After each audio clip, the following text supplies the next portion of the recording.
Hello and welcome back to the NUFC opinion blog for another edition of the Thursday Team Talk podcast.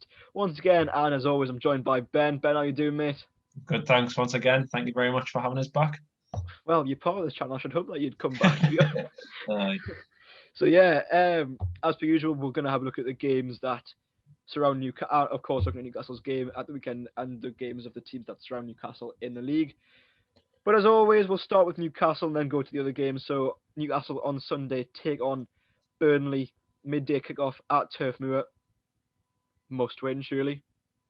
Definitely, I would agree. After this Tottenham game, I think we should be looking at to get the 3 points from this one. I mean, if it depends what Newcastle team turns out. I think if it's the team that turned out against Tottenham, pushing them high up the park, forcing the defence into mistakes. I think we could a win isn't unreasonable. I would certainly say. Yeah, no, I fully agree. I mean, Burnley, as we've mentioned a few times, are this sort of side who you don't expect them to be all right, but somehow they end up surviving and getting the odd result here and there. But I know obviously Tottenham are a completely different prospect to Burnley in the way they play.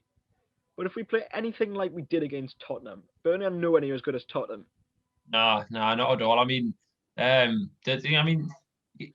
you could argue Burnley will probably be more defensively sound than what Tottenham were last weekend. Yeah, Tottenham were shocking at the back again. Yeah, they were. But then at the same time, we 3-1 last time. That's quite a big result, I suppose. Last time against Burnley, 3-1. Yeah, no, exactly, it wasn't. And for the majority of that game, we dominated them, which is quite rare for us to see. I mean, obviously when they got back into the game with their equaliser, but then we went ahead again with two of the goals from Callum Wilson. So yeah, now obviously before that game we'll come on to Fulham Wolves in a little bit, but I think the result of that game, Fulham Wolves, could sort of affect a little bit our mentality going into this game, because of course if Fulham win against Wolves, then they put us into the bottom three going into Burnley because they have a better goal difference than us. If Wolves win, I mean, if Wolves win, and then we beat Burnley, suddenly we're 6 points clear. Yeah. I mean, it goes to show, like last weekend, it goes to show how important every single moment of every single game is now, doesn't it? Like the Villa game when Villa were getting beat, we were in the drop zone, and then how things change in sort of 10 minutes. It's it does go to show how much every little thing counts now. So as you say, like if we could get a 6 point buffer at the end of the weekend, I think that would be absolutely fantastic. That would be the ideal scenario, wouldn't it? Massively. So I mean, obviously St. Maximin will have had more time under his belt, more training sessions. Almiron's is probably fully fit by now. Callum Wilson could even be in contention for Burnley. I mean, the thing is, right, with Gale and Joe Linton, did okay. I think they both did quite well against Tottenham. I mean, if Wilson's fit, he'll play. Them two did quite well. They linked up quite well, and it would be, in a way, it would be a disappointment to see. Perhaps you could call it a disappointment to see one of them come out the side. But they both did all right. Gale should have had a goal, shouldn't he? Yes. I mean, Gale's link-up playing was very good, but that was a sitter that he missed against Lloris, which probably doesn't help because of his confidence. I mean, he's hardly played this season. Definitely.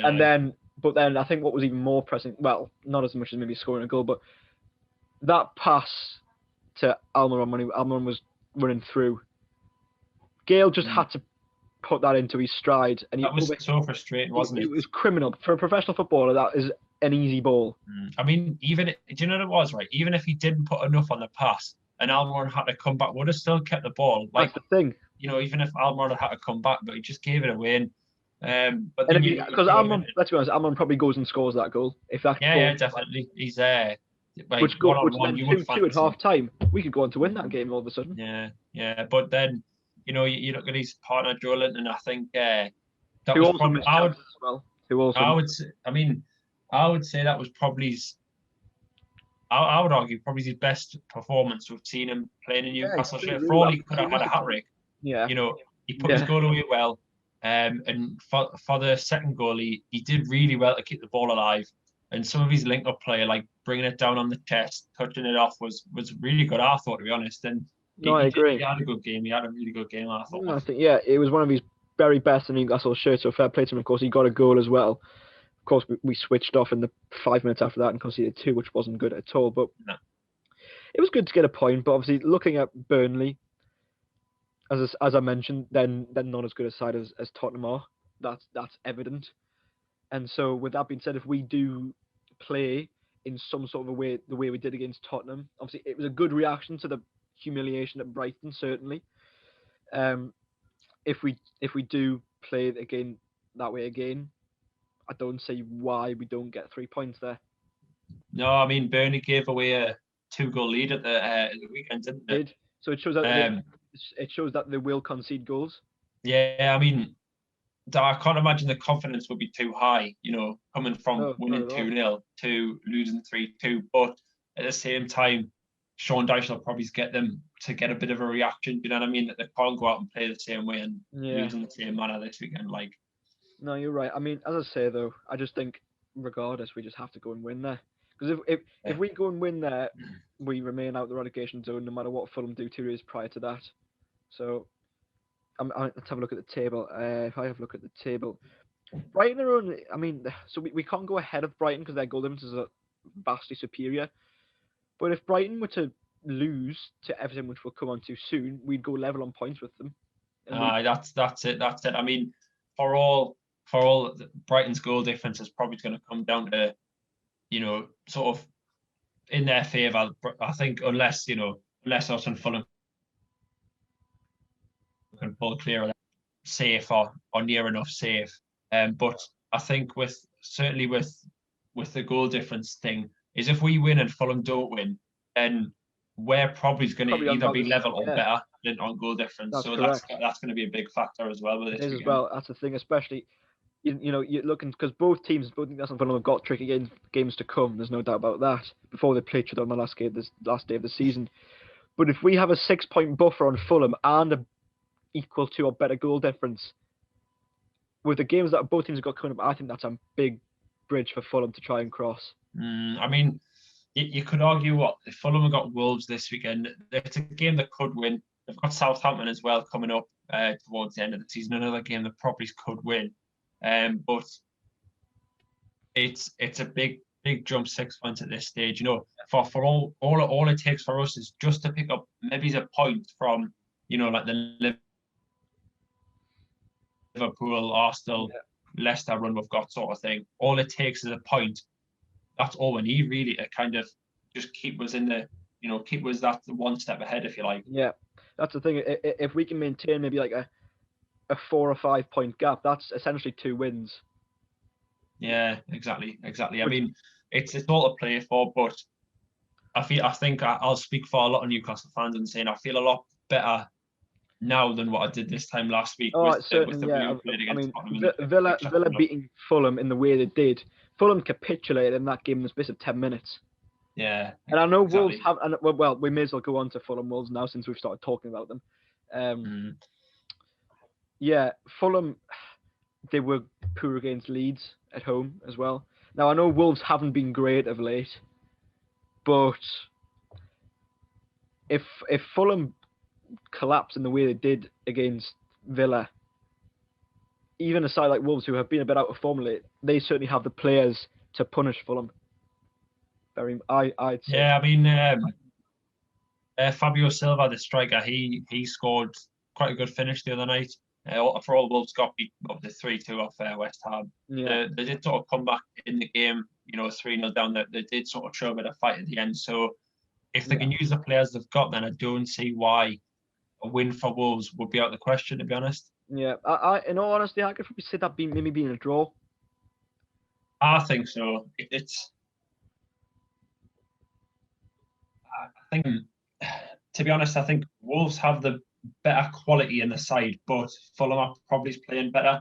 But then you could argue, Fulham have lost last week. I think Fulham have lost the momentum they had a few weeks ago. Obviously, a few weeks ago we were saying like they are playing really quite well. They beat Liverpool and they'd got other results as well. But since then, they've had a couple of losses and really not played that well at all. No, not at all. I mean, Maybe they've hit a brick. it's Maybe they hit their momentum a bit too early. absolutely. I mean, you'd love to think that, wouldn't you? We're going to hit our momentum now or something, and Yeah. it was on. But it's one of them things where it's the ups and downs. Like you can see the fights in the squad, but it's just if they can, keep winning games. That's Yeah. all that Now, matters at this stage. I No think matter how you win. I think I'd change the word "keep" winning games to "start winning games." Well, yeah, I mean, yeah. It's to be honest though. Speaking about Fulham, it does feel like it doesn't feel like we should be saying they've lost the past three because they were playing quite good football, weren't they? Until sort of the last few weeks. Yeah, Fulham have had a few. Yeah, the results of late actually haven't been brilliant, to be honest. Hence why they haven't gained any ground on us really, despite us not playing brilliantly. I mean, obviously we've improved against Tottenham, but apart before that, obviously when we capitulated against Brighton, they had been beaten by Leeds the night before, so there was nothing to be gained or lost there. As bad as that Brighton loss was, nothing actually changed. Yeah. Slightly. But then you use the word capitulate. That's what Fulham did against Villa the other day, didn't they? I mean, it would have been typical if Mitrovic had scored and put, Fulham out of the relegation zone. I was out for a walk with my dad when that game was, in the second half it just kicked off, and we got back in for the last 20 minutes, so we saw Villa win the game. But I got an alert on my phone and said Mitrovic had scored, and I was just like, oh. It had to be either him or Josh Madger, didn't it? It would have been one of the two. Yeah, I mean, we were saying in the group chat, weren't we, saying Trezeguet should get a statue outside. Oh, what a man! What a man! I know he's done us a favour, but to be honest, we'll probably something like that will happen to us. Like we could come and win a game against Burnley, for example. We could win a game like that or lose a game like that. So So fingers crossed. Anyways, maybe Steve Bruce is right. Maybe it is accumulation of points along the way. Maybe we're all just need to get off his back. Aye, that's it. Not really. No, I don't think. I mean, it's a strange. He's got it under control. Oh, remember Ben? The gloves are off. Oh yes, of course. I know. And they have been for about 2 months now. He's playing it his way. Don't forget. Obviously, that's why we're we're coming into form now. He's playing it his way. So. Finally. I mean, 2 months after he said the gloves are off, the gloves might actually be coming off now. Well, it's all to see, but 4 draws in 5 or something like that. It's 5-4. This great run we've been on. I know. I mean, as I say, Fulham Wolves is a big game for us, and I'll take a great interest in that on Friday night because it might determine how we go into Sunday's game against Burnley. And finally, for this podcast, Brighton Everton. Now, I mentioned before that if Newcastle were to win and Brighton were to lose on Monday night against Everton, we'd go level on points with them, albeit stay behind on goal difference. But considering how awful we played against Brighton and obviously got hammered by them a couple of weeks ago, suddenly if we were level on points with them, that would be unbelievable. Well, I agree with that, but I feel Brighton could have got more game against Man United. They played okay. In the Man United game, I think they could have had I think they arguably should have had a penalty. I thought. Yes, looking back on it, Maguire. I think it was on Welbeck. I think. Yeah. But obviously, it swings and roundabouts. You get some decisions for you and some against you, and it's just a look at the draw, really. Of course, yeah. I mean, obviously, Everton are having a very good season. There's no doubt about that. Both quite attacking teams, you could argue. Everton, I mean, both sides are a bit hit and miss. Everton, obviously, a bit more hit than miss because of their league position, obviously, you could say. So, Everton could, if Everton are in full form, Everton go there and win. I think that's the case. But then if they're not and Brighton are, I do fancy them to win. Like obviously, sorry. As I say, if Brighton are at the races and Everton maybe aren't, Brighton could easily go and win. I think they're both two sides who could do a job on each other. I mean, we've done a double over Everton this season, which says that they can be beaten. Which is exactly. But I I mean, think Everton have got the quality in the side, don't they? So massively. obviously Calvert-Lewin, like now he's back fit. Um, he's going to be he's like the big one, I think. Him and Hammers Certainly in Rodriguez Everton's with favour. Charlison, yeah. They've got a lot of good quality in the They're side, I doing, think. of course, and a very good manager as well. So I think the thing with Everton, if Everton are out the races, they win the majority of the games they play. I think with the team and the manager they've got. But if they're not, they can often be quite poor, as showed against us when we played them on both occasions. So, and Brighton are certainly a side, as I say, that if they're at the races as they were against us, I think to be honest, their win against us was massively helped by how awful we were. It's just as much. I don't think they were world beaters that day. I just think we were awful, which allowed them playing a decent game. They played well, but they didn't set the world on fire. But because of how bad we were, we made them look really good. I think was the case on that night. But I'd like to think Everton go and get a result there, whether it be a point or 3. Yeah, I mean, you'd fancy Brighton to have a few chances here and there. Obviously, we know that they do create a lot of chances, don't they? So it's got the potential. I mean, I think the last result between the two was 4-2 Everton. So again, it's got the potential for quite a few goals. But obviously, as we're saying, the quality that Everton do have, you'd fancy them to put the chances away more than Brighton, certainly. Yeah, no, I agree. So yeah, this it's an important weekend for Newcastle massively. So, and of course next weekend, which we'll come on to next Thursday Team Talk podcast, is we're at home to West Ham. Now West Ham are a fantastic side, but we won't go into too much detail. But well, I say fantastic, they're fantastic or have been this season. But we did start the season with a win against them, so you'd like to think. But exactly make it 2. Yeah, we do double of them, but they've been doing fantastically well, West Ham. So you can't exactly count on us to win something there. I think this game against Burnley has to be a game we have to target to go and get 3 points, especially if results go in our favour. If Brighton lose and Fulham lose, and if we can get a win, we're 6 points clear of Fulham and we're level with Brighton, and that could be going into the games there. That's huge. I mean, as you say, like it's a tough run coming up. We do have quite a few good teams, so to get that bit of a buffer now would be perfect. A contract enough. Because Fulham also have tough games to come. So do Brighton. We all do. So as long as if we can get that buffer, as long as they're taking hits, we can afford to take some hits as well. Some losses, I think, is the way you look at it. Like that's it. You like to just have that extra step. Yeah, which means Fulham have got to go and basically win a couple of their tricky games, which probably is unlikely, you'd say. Considering that, as I say, that we can't get complacent though. No, not at all. If we do get the 6 points ahead, No, we should look to build on it. If we do get that, we should look to, if we beat Burnley, as much as West Ham have been playing very well recently, we should look to be going and beating West Ham at home. Definitely.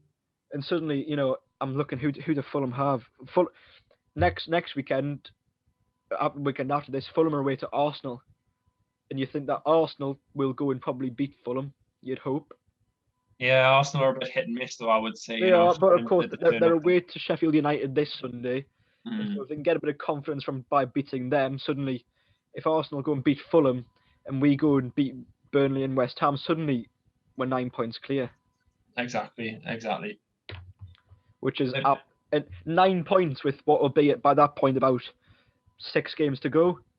It's a big few weeks, isn't it? That means Fulham have got to win half their games left, and us lose to have any chance, essentially. Exactly. That's it. Aye. So I think these next 2 weeks are absolutely crucial. If we can pick up 2 wins and results go our way, we could be looking on the side of safety, nearly. Yeah, it's a vastly different story to before the international break, though. If that was to be the case. Yeah, as I say, hopefully that Tottenham result and performance will kick us on a little bit. I'd like to think so, and hopefully Fulham. Exactly. Hopefully Fulham have hit a bit of a brick wall. And yeah, I mean, it would be lovely for us to say that is the case, yes. But it changes every week, as I say. It does, and who knows how next week we'll be sitting here. Who knows what the picture will be? going into the West Ham Exactly. game and going into Fulham's game away to Arsenal. But that wraps things up for this week's Thursday Team Talk podcast, Ben. Thank you for joining me again. Got a Thanks big once week. again, Ali. This will be out. Well, I say we're recording it on the Wednesday at the moment, but this will be out on the Thursday, the 8th. Now, I'm going to be putting a tweet out in the next couple of days of there's a lot of big content coming out on the blog in the next week and a bit. So do look out for all that. There's a lot of big things coming out soon. Some really good interviews. Some big interviews as well with people who of big importance. I'll put it that way. With some big things that is going to be happening. So, and another big video that isn't it's sort of an interview, you could say. It's partially an interview, but we'll leave all that to the imagination for now. But yes, thank you all very much for watching, and how are the lads?